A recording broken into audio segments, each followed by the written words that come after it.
أعوذ بالله من الشيطان الرجيم. بسم الله الرحمن الرحيم.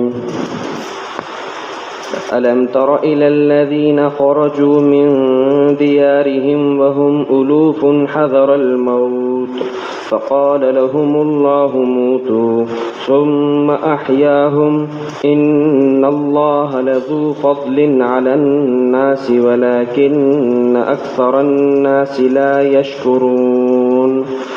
وقاتلوا في سبيل الله واعلموا أن الله سميع عليم. من ذا الذي يقرض الله قرضا حسنا فيضاعفه له أضعافا كثيرة والله يقبض ويبسط وإليه ترجعون. صدق اللہ العظیم. کیا آپ نہیں جانتے ان لوگوں کو جو لوگ ہزاروں کی تعداد میں ہونے کے باوجود اپنے گھروں سے موت کے ڈر کی وجہ سے نکلے تھے تو اللہ تعالیٰ نے ان سے کہا تھا مر جاؤ، تو پھر وہ لوگ مر گئے، پھر اللہ نے انہیں زندہ کیا. بے شک اللہ تعالیٰ لوگوں کے اوپر فضل کرنے والے ہیں، لیکن لوگوں کی اکثریت ہی ناشکری ہے.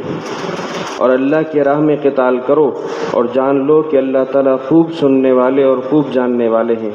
ہے کوئی جو اللہ کو اچھا قرض دے، بھلا قرض دے، تو اللہ تعالیٰ اسے کئی گنا بڑھا کر اسے دے، اور اللہ روزی تنگ بھی کرتا ہے اور کشادہ بھی کرتا ہے، اور اسی کی طرف تم سب لوٹائے جاؤ گے. سورۃ البقرہ کی آیت نمبر 243 سے 45 تین آیات آپ کے سامنے تلاوت ہوئیں. دعا فرمائیے اللہ تعالیٰ آیات کے صحیح مفہوم عرض کرنے کی توفیق عطا فرمائے، آمین. یہ آیات گزشتہ سبق میں بھی شروع کی تھیں، گزشتہ درس میں، جس میں یہ بات آئی تھی کہ اللہ تعالیٰ در حقیقت اس سورت کے جو سورہ بقرہ کا ایک مستقل نیا حصہ شروع ہو رہا ہے، اور یہ دوسرے پارے کے بالکل آخری حصہ ہے، آخری رکوع ہے. اس آخری رکوع میں اللہ تعالیٰ جہاد کا حکم دے رہے ہیں. اسلام کی شان و شوکت اور مسلمانوں کی شان و شوکت کے لیے جہاد کا ہونا ایک ضروری امر ہے، لیکن اس کی راہ میں دو چیزیں رکاوٹ بنتی ہیں جو کہ انسان، کیونکہ اسلام کو پھیلانا مسلمانوں ہی نے ہے اور اس کے لیے قربانی دی جائے گی، تو قربانی جان کی بھی دینی پڑے گی اور مال کی بھی دینی پڑے گی. لیکن یہ جان کی قربانی دینے سے موت کا ڈر انسان کے آڑے آتا ہے، اور مال کی محبت و مال کی قربانی دینے میں رکاوٹ بنتی ہے. تو اللہ تعالیٰ ان دونوں کے حوالے سے رہنمائی ارشاد فرما رہے ہیں کہ در حقیقت تم موت کا ڈر اپنے اندر سے نکالو اور مال کو اس نیت سے، اس حوالے سے خرچ کرو کہ اللہ تعالیٰ تمہیں اسے بڑھا کر دے گا. ان دو باتوں کو بیان کرنے کے ساتھ ساتھ اللہ تعالیٰ نے جہاد کا حکم دیا ہے. ان میں جو پہلی بات تھی اس کو ہم نے پڑھ لیا. اللہ تعالیٰ فرماتے ہیں، ایک واقعہ نقل کیا پچھلی قوموں میں سے کسی قوم کا، کہ ایک قوم تھی جس کے بارے میں آتا ہے کہ وہ ہزاروں کی تعداد میں تھے، 80,000 کے قریب لوگ تھے. دشمن ان کے اوپر حملہ آور ہوتا ہے، لیکن محض یعنی دشمن حملہ آور ہوا تو جہاد فرض ہو گیا، لیکن موت کے ڈر کی وجہ سے اپنے علاقوں کو خالی کر کے وہاں سے چلے گئے. تو اللہ فرماتے ہیں وہ موت کے ڈر سے جہاد سے بھاگے تھے، لیکن جو اپنی بستیوں سے نکلے تو اللہ تعالیٰ نے انہیں بطور سزا انہیں وہیں انہیں اپنی جگہوں پر انہیں 80,000 کے قریب لوگوں کو وہیں کا وہیں مار دیا. لیکن پھر بعد میں وہاں سے جب اللہ کے نبی حضرت حزقیل علیہ السلام کا گزر ہوا تھا تو ان کی دعا کے نتیجے میں اللہ تعالیٰ نے ان 80,000 لوگوں کو دوبارہ زندہ کر دیا. اور اللہ تعالیٰ اس واقعے کو نقل کر کے یہ بتا رہے ہیں کہ دیکھو ہمارا تم لوگوں کے اوپر احسان دیکھو کہ تمہیں سزا دی، لیکن وہ اس سزا میں بھی تمہارا ہی فائدہ ہے کہ تم اللہ کے شکر گزار بن جاؤ. تو ایک تو اس آیت کی تفسیر میں یہ واقعہ مفسرین نقل کرتے ہیں. دوسرا یہ بات بیان کی جاتی ہے کہ ایک ایسا واقعہ بھی تاریخ میں ملتا ہے کہ جس پر یہ آیت بالکل اس میں منطبق ہوتی ہے. وہ واقعہ یہ ہے کہ کوئی علاقہ تھا جس علاقے میں طاعون کی بیماری، طاعون ایک وبائی بیماری ہوتی ہے جس میں انسان کے جسم میں بالخصوص بغل کے نیچے گلٹی نکلتی ہے اور وہ در حقیقت پھیلنے کا نتیجہ پھیلتی ہے اور اس سے انسان جو ہے وہ ہلاک ہو جاتا ہے، اور وہ ظاہری طور پر ایک سے دوسرے کو بیماری لگتی ہے. تو جب یہ بیماری کسی علاقے میں پھیل جائے، چنانچہ اس علاقے میں پھیلی تھی تو یہ لوگ اس علاقے سے بھاگے تھے تاکہ ہم بھی اس بیماری سے بچ جائیں. لیکن آگے انشاءاللہ عرض کر دیتے ہیں کہ بیماری جب ایسی وبائی بیماری پھیلے تو شریعت کا حکم یہ ہے کہ تم جس علاقے میں ہو اس علاقے سے نہ نکلو، لیکن یہ لوگ وہاں سے نکلے تو موت کے ڈر کی وجہ سے وہاں سے نکلے تھے، لیکن جو اس علاقے سے نکلتے ہیں تو اللہ تعالیٰ ان سارے کے سارے لوگوں کو، چونکہ انہوں نے شریعت کے حکم کی خلاف ورزی کی تھی، وہیں کا وہیں ان سب کو مار دیا۔ لیکن بعد میں اللہ تعالیٰ نے حزقیل علیہ السلام کی دعا، ان نبی کی دعا کے ذریعے سے ان کو زندہ کر دیا۔ اب اس آیت سے جو ایک بات پتہ چلی کہ وبائی بیماری جو جیسا کہ حدیث میں آتا ہے، آپ صلی اللہ تعالیٰ علیہ وآلہ وسلم نے فرمایا کہ در حقیقت جب کسی علاقے میں ایسی بیماری پھیل جائے، بلکہ اس سے پہلے اگر ہم ایک واقعہ پڑھ لیں، ہمیں تاریخ میں بلکہ حضرات صحابہ اکرام کی زندگی میں ایسے واقعات ملتے ہیں کہ جس سے اس حوالے سے ہمیں رہنمائی ملتی ہے۔ وہ کیا کہ آپ صلی اللہ تعالیٰ علیہ وآلہ وسلم کے رخصت ہو جانے کے بعد جب اسلام مختلف علاقوں میں پھیلا ہے تو مصر میں جن کے پاس نظام آیا وہ حضرت عمرو بن العاص اور پھر ان کے بعد حضرت ابو عبیدہ بن الجراح تھے۔ تو حضرت ابو عبیدہ بن الجراح رضی اللہ تعالیٰ عنہ نے حضرت عمر رضی اللہ تعالیٰ عنہ کو اور شام والوں کے مطالبے پر حضرت عمر کو بلایا تھا کہ آپ صحابہ اکرام کے ساتھ آئیے شام کی طرف، کیونکہ بیت المقدس کے لوگ چاہ رہے ہیں کہ ہم اس وقت صلح کریں گے جب تک امیر المومنین آ کے ہم سے بات نہ کریں۔ تو حضرت عمر رضی اللہ تعالیٰ عنہ نے صحابہ اکرام سے مشورہ کیا اور شام کی طرف روانہ ہوئے۔ شام سے فارغ ہونے کے بعد حضرت ابو عبیدہ بن الجراح رضی اللہ تعالیٰ عنہ جس علاقے کے گورنر تھے وہاں ان سے ملاقات کے لیے جاتے ہیں، لیکن جو پہنچتے ہیں تو پتہ چلتا ہے کہ اس علاقے میں طاعون کی وبائی بیماری پھیلی ہوئی ہے۔ تو اب حضرت عمر رضی اللہ تعالیٰ عنہ اس علاقے سے باہر ہی ٹھہر جاتے ہیں۔ اب صحابہ اکرام سے مشورہ کرتے ہیں کہ اب ہمیں اس علاقے میں جانا چاہیے یا نہیں جانا چاہیے۔ تو حضرت عمر رضی اللہ تعالیٰ عنہ نے کہا کہ بھی مجھے مہاجرین صحابہ اکرام کو بلاؤ۔ مہاجرین صحابہ اکرام آتے ہیں، مشورہ کیا، لیکن مشورے میں بات طے نہیں ہو سکی۔ بعض مہاجرین صحابہ نے کہا کہ چلے جائیں، بعض نے کہا نہ جائیں۔ آپ نے فرمایا آپ لوگ تم سب جاؤ، انصار صحابہ کو بلاؤ۔ انصار صحابہ اکرام آتے ہیں، آپ نے ان سے مشورہ کیا، انہوں نے بھی دونوں قسم کی رائے دی۔ آپ نے کہا آپ بھی چلے جاؤ۔ آپ نے کہا اب میرے سامنے جو قریش کے بزرگ لوگ ہیں ان کو بلاؤ۔ جب قریش کے بزرگ حضرات آئے تو ان سے پوچھا کہ بھی تمہاری کیا رائے، ہمیں اس علاقے میں جانا چاہیے یا نہیں جانا چاہیے؟ تو ان تمام نے یک آواز ہو کے کہا کہ بھی ہمیں نہیں جانا چاہیے، اس لیے کیونکہ اے عمر ہمارے ساتھ مہاجرین اور انصار کے کبار صحابہ ہیں، کہیں ایسا نہ ہو کہ کوئی ایسی اللہ کے حکم سے کوئی ایسا معاملہ ہو جائے تو ہم اتنے بڑے اثاثے سے محروم ہو جائیں گے۔ تو یہ بات جب حضرت عمر رضی اللہ عنہ نے ارشاد فرمائی، یہ فیصلہ کیا کہ ٹھیک ہے اب ہم نہیں جائیں گے۔ اتنے میں ابو عبیدہ بن الجراح رضی اللہ تعالیٰ عنہ فرماتے ہیں حضرت عمر کو، افرارا من قدر اللہ، عمر کیا آپ اللہ کی تقدیر سے بھاگنا چاہ رہے ہو؟ یعنی اگر آپ اس علاقے میں جاؤ گے اور اس علاقے میں جانے سے آپ اس بیماری میں مبتلا ہو کر اگر مر بھی گئے تو کیا آپ اس تقدیر سے بھاگ رہے ہو؟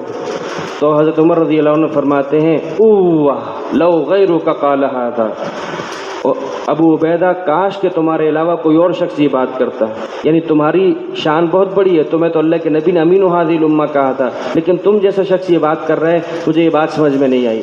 کہا کہ ہاں ہم اللہ کی تقدیر سے بھاگ رہے ہیں لیکن اللہ کی تقدیر کی طرف بھاگ رہے ہیں۔ کیا مطلب یہ کہ ہمیں کیا پتہ، جب تک ہم اس علاقے میں نہیں گئے تو ہمیں پتہ نہیں کہ ہمیں اس بیماری میں مبتلا ہونا ہے کہ نہیں ہونا، لیکن عقل کیا کہتی ہے، ہمیں یہ اس بات سمجھ میں آتی جب ہمیں تقدیر کا پتہ نہیں تو ہم وہی فیصلہ کریں گے جو کہ ہمارے نفع کا ہے۔ چنانچہ یہ بات پھر انہوں نے ایک مثال سے سمجھایا، مثال سے یہ بات سمجھائی کہ دیکھو اگر تم اپنی بکریوں کو چرانے کے لیے کسی ایسے علاقے میں جاؤ کہ ایک علاقہ جو ہے اس میں کچھ حصہ ایسا ہو جو کہ سرسبز ہے، کچھ حصہ ہے جو کہ بنجر ہے، تو تم کہاں جاؤ گے؟ تو کہا ہم خشک سبزے والے علاقے میں جائیں گے۔ تو کہا یہی یہاں پر ہے کہ ہمارے سامنے دونوں آپشن ہیں، ہم اس کی طرف جائیں گے کہ جس میں ہمارا نفع ہے۔ جب حضرت عمر رضی اللہ عنہ نے یہ بات فیصلہ فرمایا، اتنے میں حضرت عبد الرحمن بن عوف وہاں سے آ جاتے ہیں جو کہ کہیں کسی کام سے گئے ہوئے تھے۔ حضرت عبد الرحمن بن عوف فرماتے ہیں میں نے اس حوالے سے اللہ کے نبی سے ایک حدیث سن رکھی ہے، فرمایا میں نے اللہ کے نبی سے یہ سنا ہے اذا سمعتم به بارض، جب تم اس جیسی وبائی بیماری کے بارے میں کسی علاقے میں سنو کہ وہاں پڑ چکی ہے تو تمہارے لیے حکم یہ ہے کہ تم اس علاقے میں نہ جاؤ، لیکن جس علاقے میں تم ہو وہاں ہی بیماری پڑ جائے تو اب تم نے وہاں سے نکلنا نہیں ہے۔ اب یہ ایک ایسی بات آ گئی جس سے ہمیں قرآن و اللہ کے نبی صلی اللہ تعالیٰ علیہ وسلم اور قرآن کریم ہمیں جو بات سکھاتا ہے وہ بڑی اہم بات ہے۔ وہ کیا کہ ہم نے سبب اپنے طور پر پورا اپنانا ہوگا، لیکن اس سبب کو ہم نے مؤثر نہیں سمجھنا، یہ نہیں سمجھنا کہ یہ سبب در حقیقت یہی ہمارا کام بنائے گا، ایسا نہیں کرنا۔ اب دیکھیں کیوں منع کیا؟ اس لیے منع کیا کہ اگر کوئی شخص جس علاقے میں وبا پڑ چکی ہے اور یہ شخص وہاں جاتا ہے پہلوان بن کر کے، نہیں مجھے کچھ نہیں ہوگا، اگر یہ وہاں چلا گیا اور اللہ کے حکم سے اسی بیماری میں مبتلا ہو گیا تو لوگ کیا کہیں گے کہ اس کو فلاں بیماری نے مارا، اس کو کرونا نے مار دیا۔ حالانکہ مارنے والی ذات، موت کا فیصلہ اللہ کے اختیار میں ہے، اور اگر یہ شخص وہاں ہے اور یہ وہاں سے باہر نکلے گا اور وہاں باہر نکل کر یہ اللہ کے حکم سے بچ گیا تو لوگ کیا کہیں گے، علاقے سے باہر نکلا، وبائی علاقے سے باہر نکلا اس لیے بچ گیا، تو یہ لوگوں کا عقیدہ خراب ہوگا۔ تو لوگوں کا عقیدہ خرابی سے بچانے کے لیے اور ساتھ میں سبب کو اپنانے کے لیے کہا جس علاقے میں ہو وبائی بیماری آ چکی وہاں سے نکلو نہیں، اور جس علاقے میں ہے اور تم باہر ہو تو وہاں جاؤ نہیں۔ تو یہ اللہ کے نبی صلی اللہ تعالیٰ علیہ وآلہ وسلم نے ایک طرف یہ فرمایا فر من المجذوم فرارک من الاسد، کہ جذامی کوڑ کے بیماری جو کہ ایک بظاہر جو ہے وہ طبی اعتبار سے دوسرے کو لگتی ہے، فرمایا کوڑ کے بیمار زدہ آدمی سے اس طرح بھاگو جس طرح شیر سے بھاگتے ہو۔ ایک طرف یہ ارشاد فرمایا، دوسری طرف یہ فرمایا کہ بیماری اپنی ذات میں دوسرے کو نہیں لگتی۔ تو ایک طرف عقیدے کا بچاؤ، دوسری طرف یہ کہ اپنے طور پر سبب بھی پورا اپنانا ہے، اپنے طور پر چوکنا بھی پورا رہنا ہے۔ تو اب یہ آیت ہمیں یہ بتاتی ہے کہ در حقیقت ہم موت کے ڈر سے کہیں بھاگیں، اللہ کے حکم کی خلاف ورزی کریں، شریعت کی خلاف ورزی کریں تو موت ہمیں کچھ نہیں بچا سکتی، موت ہمارا پیچھا نہیں چھوڑ سکتی۔ قل ان الموت الذی تفرون منہ فانہ ملاقیکم، اے نبی آپ ان سے کہہ دیجئے جس موت سے تم بھاگ رہے ہو وہ موت تمہارے انتظار میں، تمہارے ملاقات میں کھڑی ہوئی ہے۔ وَلَوْ كُنْتُمْ فِي بُرُوجٍ مُّشَيَّدَةٍ، اگر بڑے بڑے ستونوں میں، مضبوط ستونوں میں تم نے اپنے آپ کو رکھ دیا وہاں بھی تمہیں موت آ کر پکڑے گی۔ تو اب بہرحال جو بھی واقعہ ہو، یا یہ لوگ جہاد سے بھاگے تھے یا یہ لوگ وبائی بیماری سے بھاگے تھے، اللہ تعالیٰ اس آیت میں یہ بتانا چاہتے ہیں تو موت کے ڈر سے اگر شریعت کے حکم کی خلاف ورزی کرو گے تو تمہارا ڈر، دیکھیں ڈر کبھی بھی موت سے تمہیں بچا نہیں سکتا، اور بہادری تمہیں موت میں مبتلا نہیں کر سکتی۔ موت کا ایک وقت ہے، نہ ڈرپوک آدمی موت سے بچ سکتا ہے اور نہ بہادر آدمی اس کی بہادری اس کے موت میں مبتلا کر سکتی ہے۔ موت اللہ کے حکم سے۔ تو فرمایا کہ اللہ تعالیٰ نے یہ بات ارشاد فرمانے کا ایک بات کہا، ان اللہ لذو فضل الناس، دیکھو اللہ تعالیٰ لوگوں کے اوپر بڑے فضل کرنے والے ہیں۔ تم ان لوگوں کو مارنے کے بعد ہم نے دوبارہ زندہ کیا تاکہ یہ لوگ سبق حاصل کر لیں اور آئندہ آنے والی نسلیں سبق حاصل کر لیں کہ موت سے ہم کہیں نہیں بھاگ سکتے۔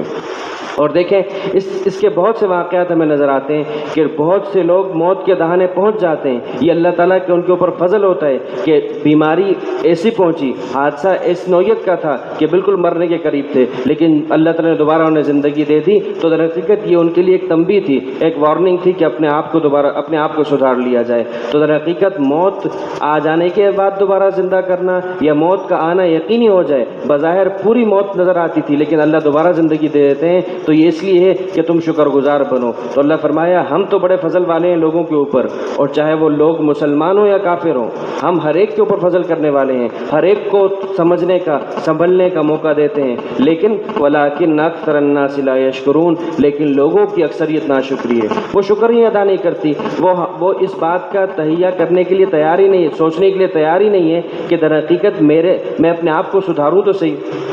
اب دیکھیں شکر کی بات، اللہ تعالیٰ نے شکر گزاری کے لیے اپنے انبیاء کے واقعات نقل کیے۔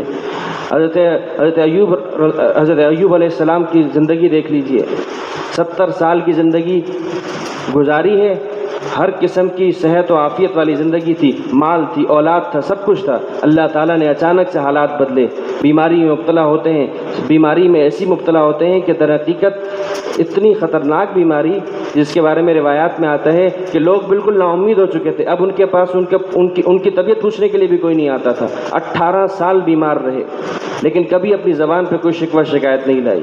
تو ایک دفعہ ان کی بیوی نے کہا کہ ایوب ایسا یہ کیا ماجرا ہے، یعنی انہوں نے یہ بات ان کے کہنے کا مقصد یہ تھا کہ آیا آپ سے کوئی غلطی ہو گئی ہے جس غلطی کی بنیاد پر اللہ تعالیٰ نے آپ کو اس بیماری میں مبتلا کیا ہے، یہ تو کوئی مصیبت ہی ہوئی؟ تو فرمایا نہیں، دیکھو اس کو مصیبت میں اس وقت کہوں گا، پہلے تو اپنی بیوی سے پوچھا میری زندگی صحت و عافیت والی کتنی گزری، تو کہا 70 سال۔ تو کہا دیکھو اگر دوبارہ 70 سال اس بیماری میں گزرے نا، اس کے بعد تم شکوہ شکایت کرنا، کم از کم ابھی تو 18 سال ہوئے۔ تو یہ تھا، اس لیے تو اللہ تعالیٰ نے کیا فرمایا، نعم العبد ایوب، ایوب بڑے عمدہ آدمی تھے، ایوب بڑے اچھے آدمی تھے، انہو اواب، وہ بڑے ہی لو لگانے والے تھے، بڑے ہی شکر گزار بندے تھے۔ تو اللہ تعالیٰ در حقیقت شکر کے ذریعے سے وَقَلِيلٌ مِّنْ عِبَادِيَ الشَّكُورُ، میرے بندے بہت تھوڑے ہیں جو میرا شکر ادا کرتے ہیں۔ تو فرمایا کہ ان اللہ لذو فضل علی الناس، اللہ تو لوگوں کے اوپر خوب فضل کرنے والے ہیں، لیکن لوگوں کی اکثریت ہی ناشکری ہے۔